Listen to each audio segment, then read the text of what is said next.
Hello everyone, and welcome to the History and Art Secrets YouTube channel. Are you ready for a new journey in search of knowledge? Through illustrations of beautiful advertising posters created between the 19th and 20th centuries by the most famous artists specializing in commercial illustration, let's relive the history of some of the major companies that commissioned them. In this video story, we recall the history of the Abrador Company of Turin. The Abrador brand and the company name Fratelli de Bernardi evoke the image of a small to medium-sized industrial enterprise in Turin active between the late 19th and the first half of the 20th century, part of the broader Italian soap industry, which experienced great expansion after national unification. The company, based in Turin's Lingotto district, began as a family business specializing in the production of laundry and personal care soaps, capitalizing on growing urban demand and new production techniques in industrial chemistry. The production included soap bars and powders, scented and unscented, intended for both domestic and commercial use. The name Abrador may have been chosen for its easy and memorable sound.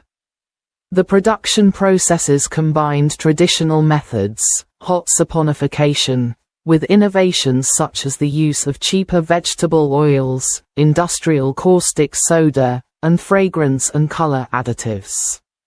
The de Bernardi brothers invested heavily in visual communication. The advertising poster is evidence of a strategy that focused on creating strong images to capture the attention of passers-by. The use of stage figures, such as the clown presenting the packaging, is part of the advertising practices of the early 20th century. The graphics aimed to convey the immediacy of the message, the product's effectiveness, ease of use, and appeal to families. The slogan, "Have you tried it?" translates a typical call to action to encourage testing the product. From a distribution perspective, the company served grocery stores, haberdashers, and small shops, as well as local chains and wholesalers. Supplies to hotels, barracks, and hospitals were complementary channels for traditional soap makers. The company had a consolidated presence in Turin, participating in local trade fairs and industrial exhibitions, prime venues for securing orders and visibility. The evolution of the sector in the post-war period, with competition from large chemical companies and the spread of new formats such as synthetic detergents, put pressure on artisanal soap makers and small family-run businesses. Many chose to specialize or merge with larger companies, while others closed or were absorbed. Fratelli de Bernardi also underwent a similar transformation, adapting its line and downsizing its production.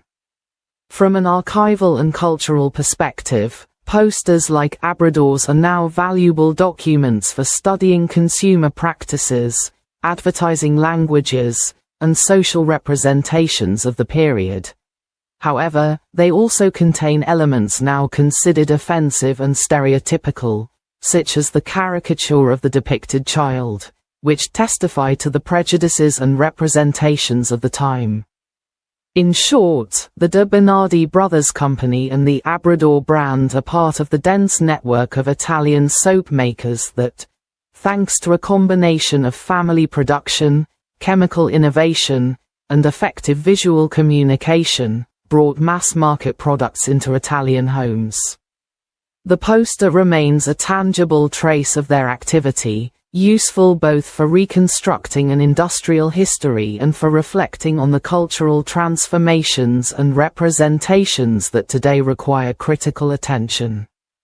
If you enjoyed this video story, please like it and, if you can, share it on your social media.